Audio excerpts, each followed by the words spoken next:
Welcome back to The Point. On the assumption that Narendra Modi and the BJP are going to form the next government, the Gujarat model could soon become the Indian model. So what exactly is this model? What is its track record and how accurate are its critics such as Sonia Gandhi and Rahul Gandhi? My guests are Gujarat BJP spokesman and former Minister Jai Narayan Vyas, the joint chairman of the Congress Media Committee Randeep Singh Surjewala, the managing editor of the Business Standard Rahul Jacob, and the Chancellor of Gujarat's Central University, Yoginder Alag. Randeep Singh Surjewala, speaking yesterday at a rally in Gujarat, Sonia Gandhi said, and I'm quoting her, "God please save the country from such a model." She was talking about the Gujarat model.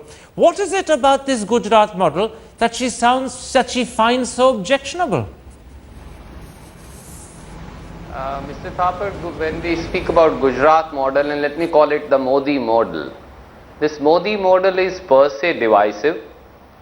This Modi model is only pro-select industrialists, and this Modi model is goes against the very tenets of human development and cumulative progress and cohesive progress of everybody, be it farmers or be it at the moment, Mr. Surjewala, that is rhetoric. Can you give me one concrete example to prove that point, that it goes against human development? Absolutely. And I think we need to begin with that. I want to quote to you today from a document that has been issued by Gujarat Government Planning Department itself, the Gujarat Socio-Economic Review of 2012-13. What does it say? 4 lines. Number 1, it says in 2012-13 there was a food grain production decline of 8 lakh tons in Gujarat.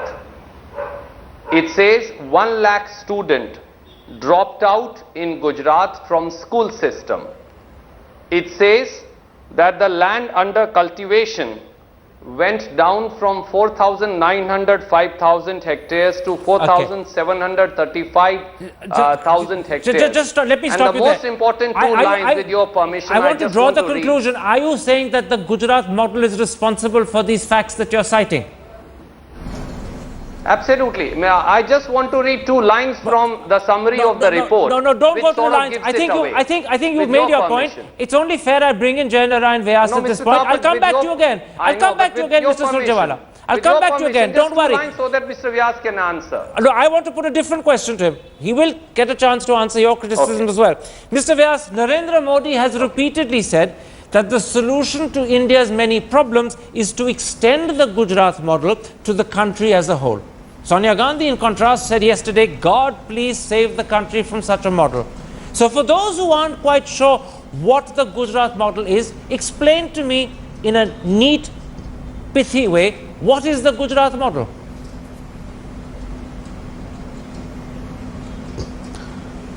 Sir Karan, I will say first thing is the strictest financial or fiscal discipline with which he has governed the state.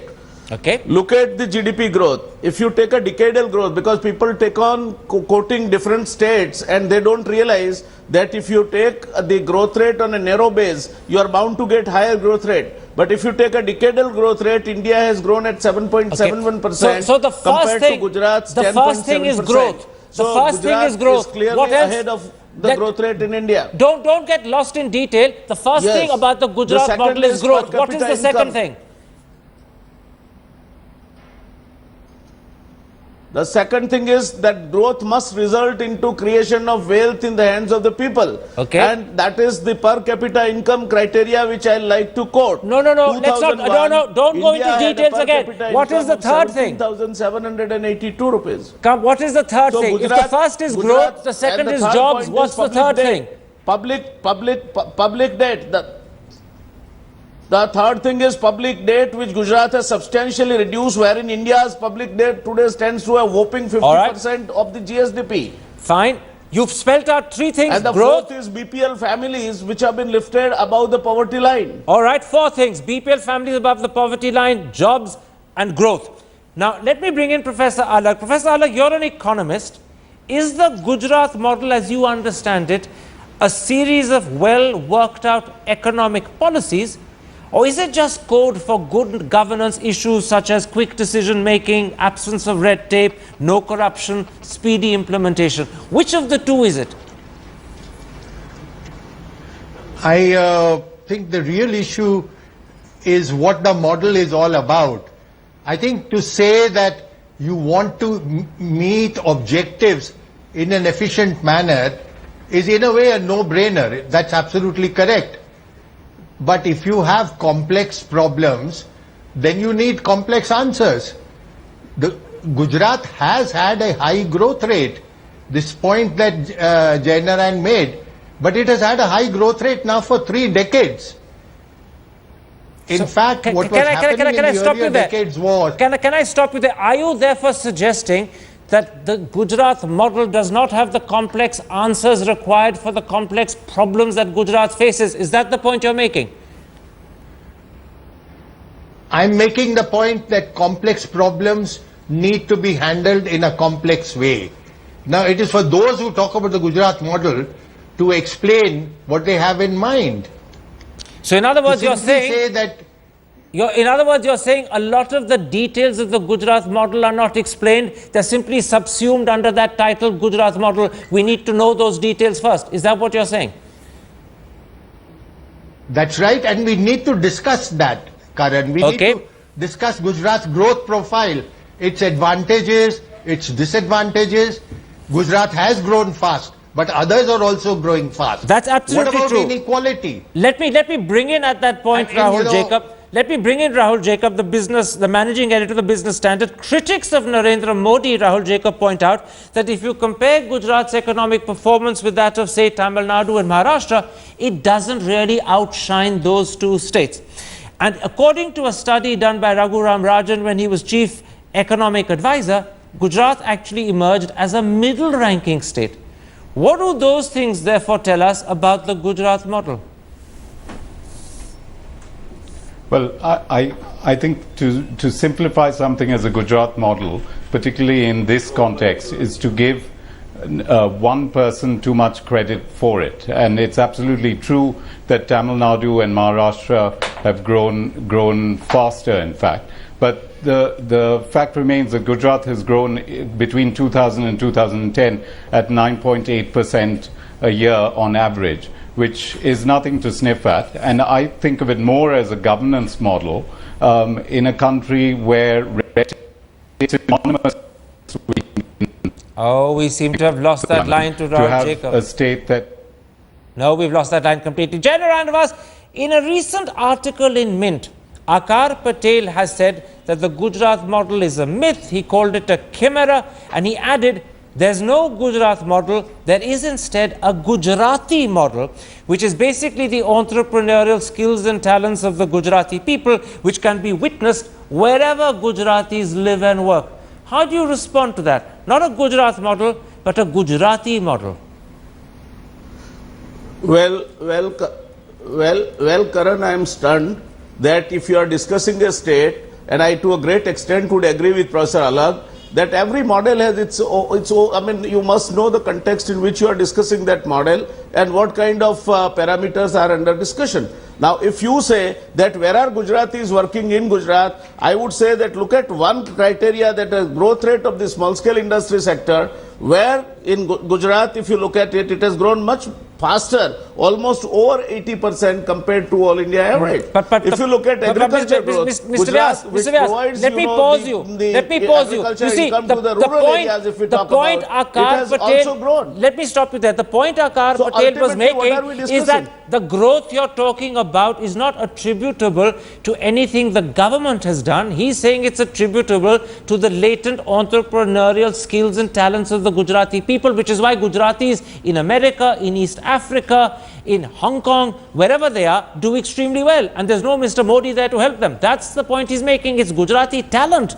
that is important, not what the government has done. Can I reply you? Can I reply you, Karan? Go ahead.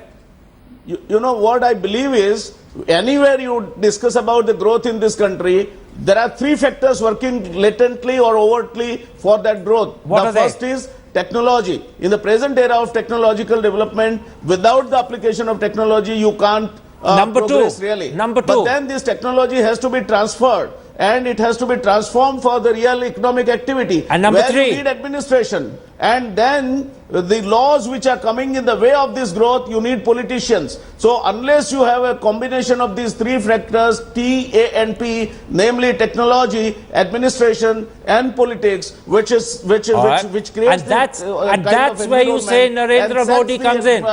Agenda. And that's for where you say getting the Narendra growth Modi forward. comes in. You can't really progress. Just a moment. And that's where you say Narendra Modi comes in. He's provided the I would politics. definitely say that. All right. Randeep Singh I would Surjewala, definitely Sonia say Gandhi. No, let Randeep Singh Surjewala now have a chance. Randeep Singh Surjewala, Sonia Gandhi has rubbished the Gujarat model. But can she deny that between 2000 and 2012, the overall average growth rate of Gujarat agriculture was 7.3% compared to a national growth of somewhere around 3.3, 3.4%. Secondly, can she deny that the whole of Gujarat has 24/7 power, even if it's only single phase? Those are two things surely Mrs. Gandhi has to accept.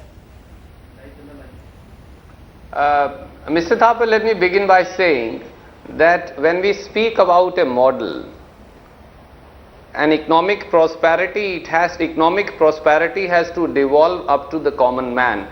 Economic prosperity is also about devolution of wealth, about equality, justice, and about distribution of wealth in a fashion where all sections are able to benefit If you have from 24/7 electricity, surely it's devolving to the common man. Are you suggesting that in fact the common people of Gujarat are living in the dark despite the fact there's electricity for everyone? Because that's a contradiction, not just an illogicality.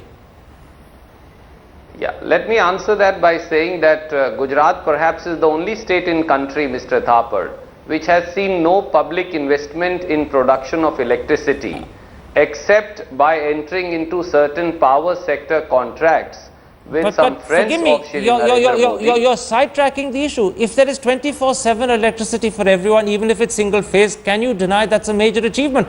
There are probably no other states in India that have made that mark. I will answer that by saying, can the common man and the farmer afford that electricity? No. All right. It is so prohibitively expensive that it is beyond the reach of the ordinary farmer. Well, just a moment. compare the electricity You've prices, raised a say, question. for a state like We've got Haryana to Professor Gujarat, Alag. He's an and the difference economist. is He lives in 300 to Gujarat. 500%. Let Professor Alag answer the doubt you've raised. Professor Alag, two quick questions. They require factual answers from you. First of all, can the poor man in Gujarat access the 24/7 electricity? So Mr. Surjewala is saying the poor in Gujarat cannot. They can't afford it. What's the answer? For one thing, you must remember that a lot of our power generation has come from Sardar Sarovar. That's 1200 megawatts of power. It's idle power. It's relatively cheap power. So just to attribute it to private investment and so on leave is the private absolutely not investment correct. aside. Leave that aside. Sir, can the poor access that power? That's the challenge Mr. Surjewala has thrown up. Well, what's your answer? According to a study that has been done by Tushar Shah at Anand, what happens is that when we raise the power rates, it is true we have a system where you get dual supply of power. Professor One Alag, at a Professor Alag, subsidized I'm going to rate. interrupt you. You're talking to lay audiences, not to university students. Please give me a simple answer Well, the no, layman that's can not the understand. point. Can Okay. the poor The afford the answer- power the or not? They cannot afford market-based power pricing, by this but question, we sir. have two ways of supplying. One, we give them subsidized That's the power, and the other, we give them power at a commercial rate. And this is a system And what which has is the been rate, if you may advocated tell? 20 Alright. years ago. Let me bring in the Mr. rate Jay that- Narayan Vas. Mr. Vas, the point being made by Mr. Jay- Surjewala is that you may have 24/7 power in theory, but the poor can't afford it. And the answer that we seem to be getting from Professor Alag is that you have a dual pricing policy, and if you don't subsidize it, it's not affordable for the poor. So tell me something. Have Absolutely. you really made There's a cheap lot of part data it? on that. I would go with Professor Alag for the simple reason that yes, there is a dual pricing system. Mr. Surjewala was trying to make it out as if Gujarat farmers are getting power at a very high rate. He should know that Gujarat farmer gets a power at a rate of 68 paise per unit compared to a commercial consumer which gets at 6 rupees 50 paise. So it's not the farmer who is being loaded with And how many the units, electricity sir, if I may cost. ask? Yes, That go ahead. is one. Mr. Surjewala, Second, that as is far a as direct the household refutation power of your supply is point. concerned, 99% No, of just the a- houses, Mr. Jainarand Vyas, let me pause. complete, Karan. 99% of the Gujarat village houses are connected for the power and they get up to 100 units subsidized power. All So right. there again, a consumer Pause. gets a power at a Pause, far, Mr. Jainarand far Vyas. lower rate than the Your commercial point, rate. So your it's point not has true, been it's a heard. dual- Let dual- Mr. Surjewala respond. Mr. Surjewala, you've been refuted comprehensively by Mr. Jainarand Vyas and partly, at least, by Professor Alag. Professor Alag's point is that powers available No, may be wait a expensive. minute, wait. You've heard Mr. Jainarand Vyas say Wait a that in minute. fact it's cheap for farmers, considerably cheaper than you claim. So how do you respond? Have you got your facts wrong? Mr. Thapar, there are 3 or 4 short points I would like to make. Number one, the availability of power, say in a state like Haryana to farmer is at 25 paisa vis-a-vis 68 paisa, which is only for the first 100 units or 150 units in Gujarat. Same goes for households in Gujarat. Once you cross the threshold of the first 200 units, which lasts for not more than 10 days, then the power is at a price which is prohibitively expensive, unaffordable, making it out of reach. And that is not all. May I just add a line, Mr. Thapar, Very with quickly, your go permission? ahead. Go ahead. Child nutrition, state is at number 16. Public policy index, state is at number 17. Access to RTI, state is almost at the lowest in the country. Availability of corruption-free administration, state is at a very, very low ebb. Okay. Access to school education, All right, 1 lakh students let's drop not go out into a every litany day. and a list. You This made is your the- point. Is this the Gujarat model? Let me bring in Rahul Jacob. We've had a lot of trouble with his line earlier, which is why he's hardly participated. Mr. I'll come to you in a moment, Surjewala, Mr. Vyas. I can Mr. refute Vyas, you Mr. point Vyas, by you're point. interrupting. You are quoting wrong statistics. Mr. Vyas, I'll come to you in a moment's time. Let Rahul Jacob speak. He's been patiently waiting his turn while we've had problems with the equipment at the same time. The key issue here is to what extent has the Gujarat model actually benefited the poor, the minorities, the disadvantaged in Gujarat?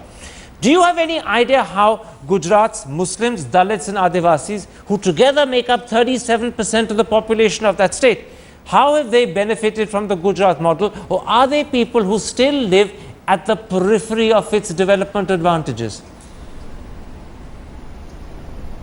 Well, given that it's a state that's been growing at nearly 10% a year for 10 years, you have to believe that a rising tide has lifted some boats. But it's clear that the minorities have not shared as much in this growth as the overall Gujarat economy has. But the basic crux is that the growth has grown faster significantly than the rest of India on average, and that has to be good for the state as a whole. At the same time, it's quite clear that Muslims have not been given scholarships when there were programs that allotted to them. So there's been a certain amount of what you suggest is discrimination. Mr. Vyas, let me put this to you. Can I just add one line? Just a moment. I'll come to you in a moment. Let me put this to you, Mr. Vyas. Rahul Gandhi has called the Gujarat model the toffee model. And this is because he says land has been given to the Adanis at prices at which you can buy a toffee. And he's made similar comments about loans given by the Gujarat government to the Tatas. The point he's making is that hidden inside and now becoming increasingly transparent is in fact crony capitalism. How do you respond to that criticism that the Gujarat model in fact is nothing but at times a disguise for crony capitalism? Karan, let me first deal with that wrong and absolutely venomous propaganda regarding the loan given to Tatas.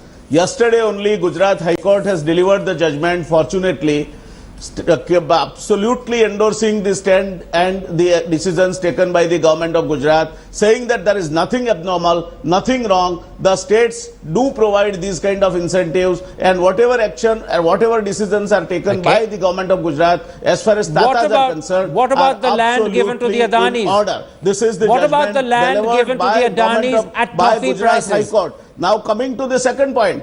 Coming to the second point, let me tell Mr. Surjewala that during Narendra Modi's tenure, if you take the total land allotments by the government, hardly 10% of the land has been allotted by Narendra Modi's during Narendra Modi's tenure, compared to what has been happening in last 90 years. 90% has been done during the Congress regime. So what are we talking? These are the policies set well ahead of Narendra Modi's regime and followed by him. We're going to run out of time very quickly. Mr. Surjewala, you've had a comprehensive... Mr. Vyas, pause a moment now. You've had a fair chance. Let someone else speak. In fact, bulk of it was given by Shankar Singh Waghela. All right, pause a moment. Two quick points. Number one, the Gujarat High Court itself has rubbished the claims you made about loans to Mr. Tata, and the bulk of the land that you say is given cheaply and freely was given in Congress regimes by Shankar Singh Waghela itself, who then happened to have joined the Congress party.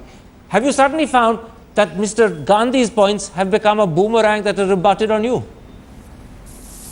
Absolutely not. Mr. Thapar, Gujarat may be the only state which has a land allotment policy, where Mr. Modi allocated nearly 10,000 hectares of land to one industrialist at the rate of ₹1 per square meter, that is 4,000 rupees an acre. They sold the same land to public sector undertakings like Indian Oil Corporation at up to 1,700 rupees a square meter, that is up to 30 lakh rupees an acre.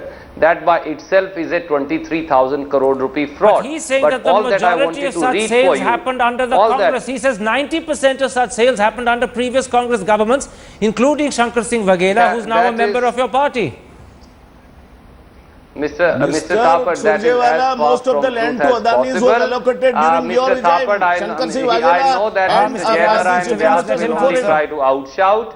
160,000 hectares of land has been allocated without I'm not any shouting policy out. I'm or just telling you, determination giving of you the price by facts. Mr. Modi. All that I want to read, with your permission, two lines from their socio-economic report of 2012-13. Don't read them, just paraphrase and tell them. We're running out of time. Paraphrase them. We're running out of time. Paraphrase them. Their report itself says that since 2000, 2001 up to 2012-13, benefit of economic progress has not reached the common man.